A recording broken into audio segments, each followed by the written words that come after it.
the way they hunted down Nazis for decades, we will find your identities. It's just in this specific jurisdiction, people have decided that federal immigration law shouldn't apply, and now you have sort of radical Democrats around the country ramping this up even further by claiming that they're going to hunt down federal law enforcement officers as though they were Nazis. You have Eric Swalwell in California promising a reign of terror if he becomes governor against anybody who's ever worked for ICE. All right, this one is going to be intense. We have Scott Jennings and Piers Morgan on two different networks with the same debate, and Scott Jennings is going to make sense out of all of it. Strap in. This is your daily dose of common sense. Roll it. The way they hunted down Nazis for decades, we will find your identities. We will find you. We will achieve justice. Yeah, this is highly inappropriate. No prosecutor in America should be doing that, let alone yelling at and about law enforcement officers. Look, this debate, there's a lot of words and a lot of talking around.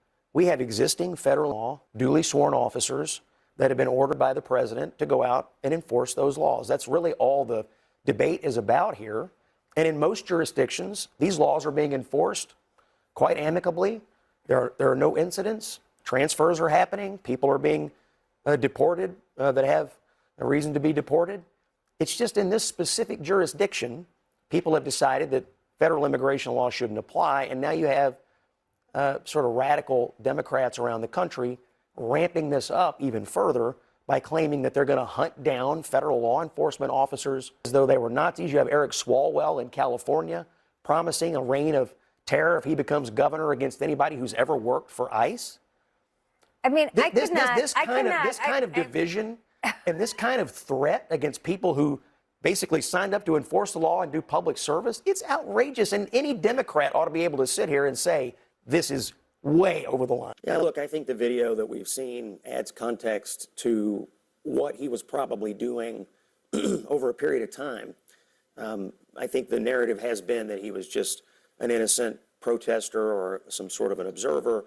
It's obvious he was part of some organized effort to show up where federal law enforcement was and engage in some way, whether that engagement was recording or blowing whistles or whatever, or in the video's case, kicking in the taillight of a car. New video of Alex Preddy is the man shot and killed by federal agents over the weekend.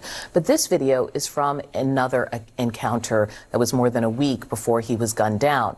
The video was first posted by the News Movement and appears to show Preddy, here in the brown jacket and hat, kicking out the taillight of an SUV. Was obviously there to do something.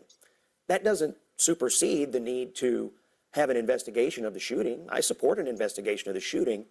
I will say, I think the investigation needs to be holistic, and I care more about just the shooting. I care about where did Alex Preddy come from? What part of it, what group was he in? Was he part of any kind of a training organization? I mean, I think what's going on in Minneapolis is more than just random people showing up to protest. I believe, and there's lots of evidence about this, that there are well-organized, well-trained, and well-funded agitators who are showing up with the purpose of provoking these kinds of incidents so that they can then create the narrative that somehow ICE is out of control. No, but where you see professional agitators, I see courageous citizens who have a righteous indignation and a moral outrage when they're sitting, when it's... All right, pause it right there, because I want to say something really quickly about excuses and what he was using as an excuse and cloaking it as righteous indignation. What confuses me about what he's saying, describing righteous indignation, is people running in the streets, kicking off the back taillights of ICE agents and running amok, blowing whistles, crashing tambourines. This is all covered up as supposed righteous indignation. I seriously doubt that that's the truth. What I want to do is I want to examine what he's saying is, what type of morals are you identifying in this situation? I see none. So what we have to do now is use our own common sense, because this is an episode of your daily dose of common sense. Now watch what happens when what he says, which is full malarkey. Watch when all of that unfiltered BS meets the truth. Roll it. When they're sitting, when it's being terrorized, it's being traumatized, communities are being vilified and demonized. That's what it is to niggerize a dignified black people.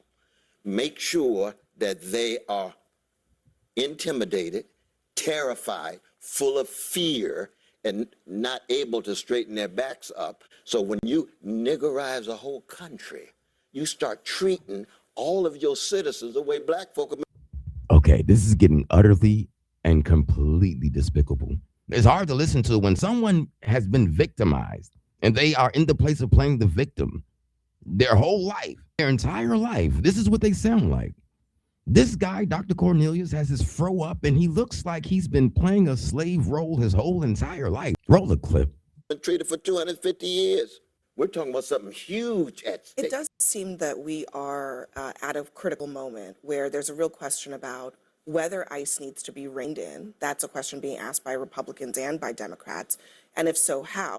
Is that right? Is that the right place to be right at this moment? I mean, do we need to rethink what ICE is really doing in the streets of America? Well, clearly, the president thinks there needs to be some recalibration, right? He replaced the leadership in Minnesota with Tom Homan, a change of sort of the direction at the top. You saw him pull back and ask for these DHS agents to be investigated.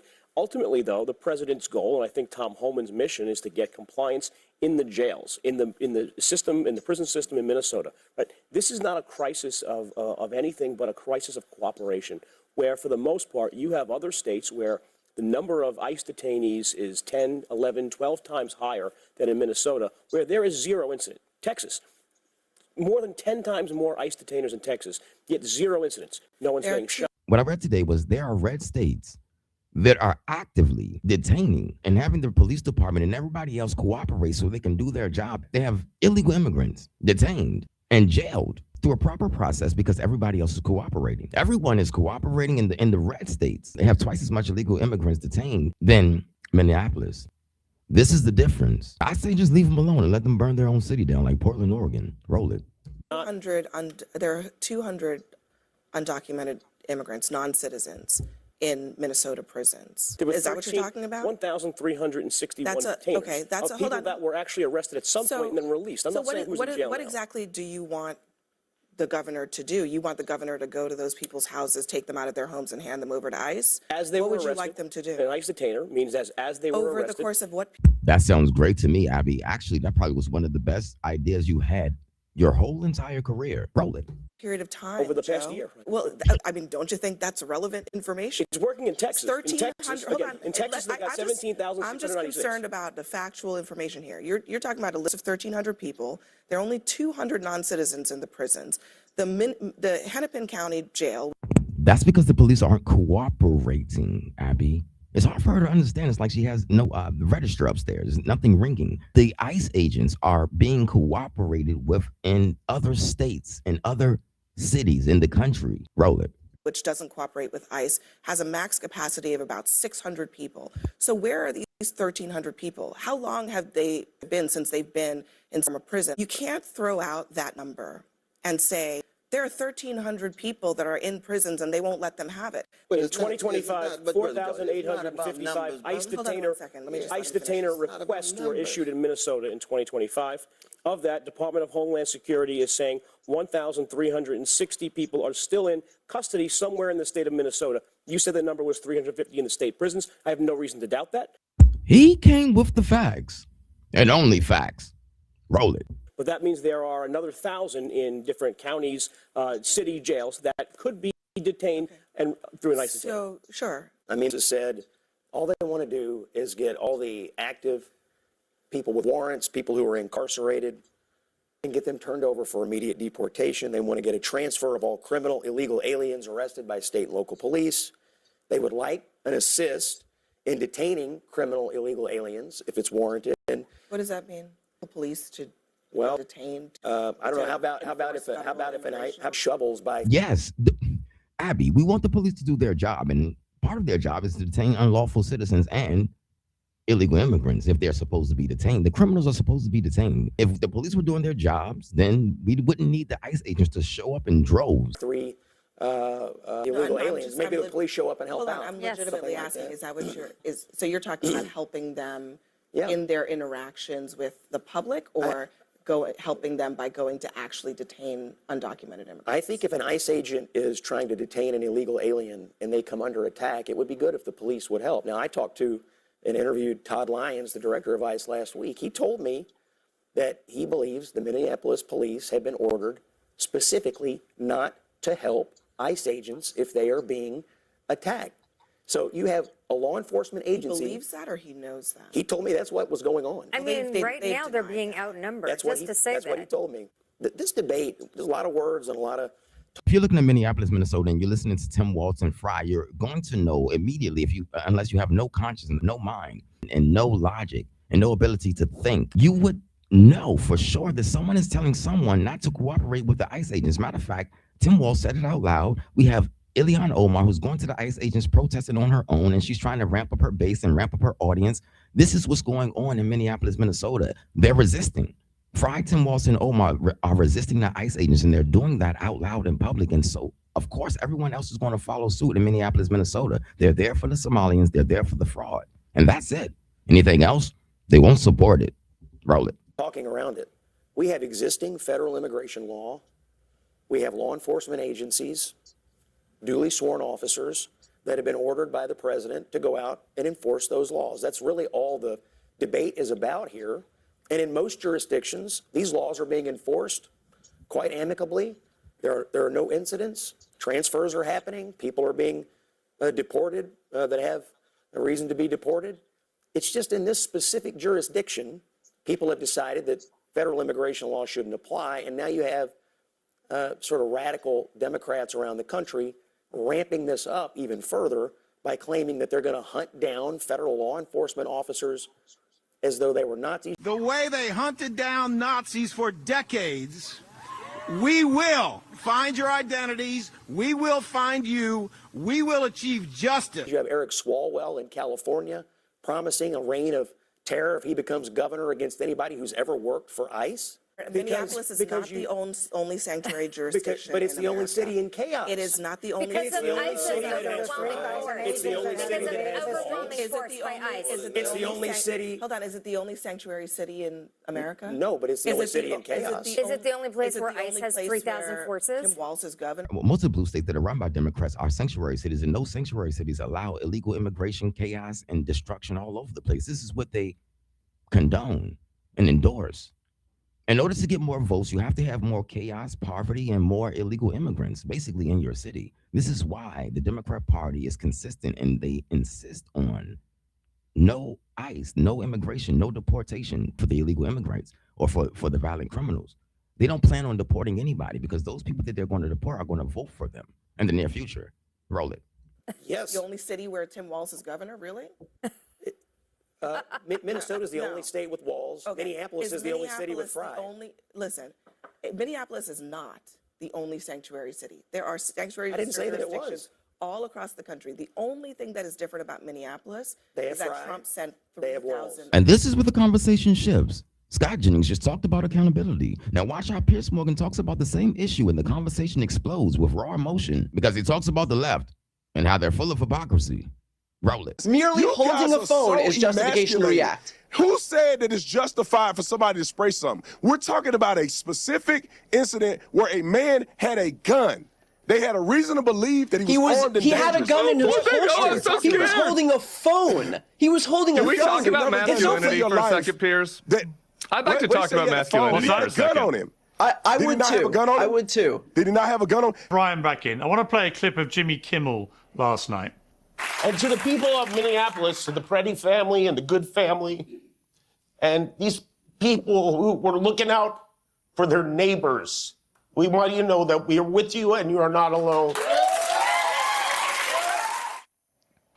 Brian, apart from the fact that Jimmy Kimmel really needs to stop crying, I just wanted to say that as a general blanket observation that barely a week goes by when he's not blubbing like a baby about something. I'm not saying he doesn't care. I'm just saying that it's getting a bit weary for me.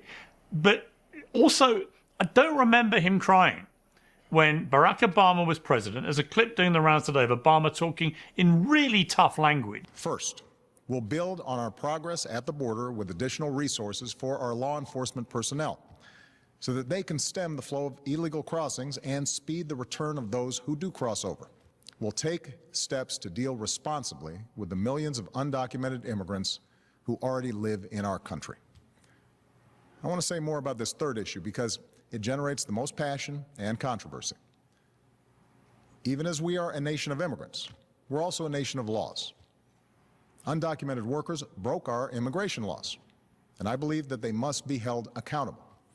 About his own deportation record and why it was so important. He deported over 3 million people. No liberal friends of mine gave a damn or knew how many people he was deporting. He was putting kids in cages, separating them from their families, all the stuff that people chuck at Trump.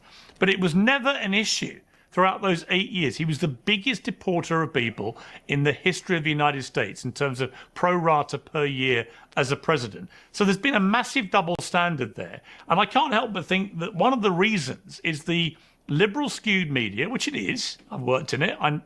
You could shoot a harpoon around the old CNN newsroom when I was there and not hit a conservative. That they just didn't care because it was their guy. And what happens this time, because everyone hates Trump on the left and the media collectively hate Trump.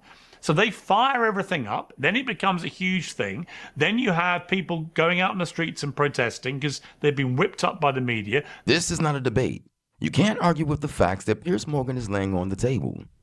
Roll it. Then you have these altercations with ICE. Then you have deadly altercations, and we're in the position we're now in. I'm not saying they're to blame, but I'm saying that part of what we're seeing here is something that never happened in the Obama years about this kind of issue of deporting illegal immigrants, because nobody cared.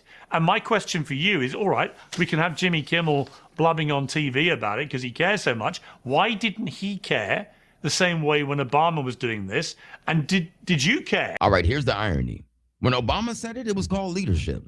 When Clinton said it, it was called responsibility. But as soon as Donald Trump says it, everyone with Donald Trump derangement syndrome calls it extremism. This is not normal. This is hypocrisy. The words didn't change. The policies didn't change. Only the letter next to the name did. You've seen the clips. You've heard the context. This isn't about party. It's about consistency. This has been your daily dose of common sense. Don't forget to like, subscribe, and share so we can keep bringing you the information that they don't want you to know on The Jay Bravado Show.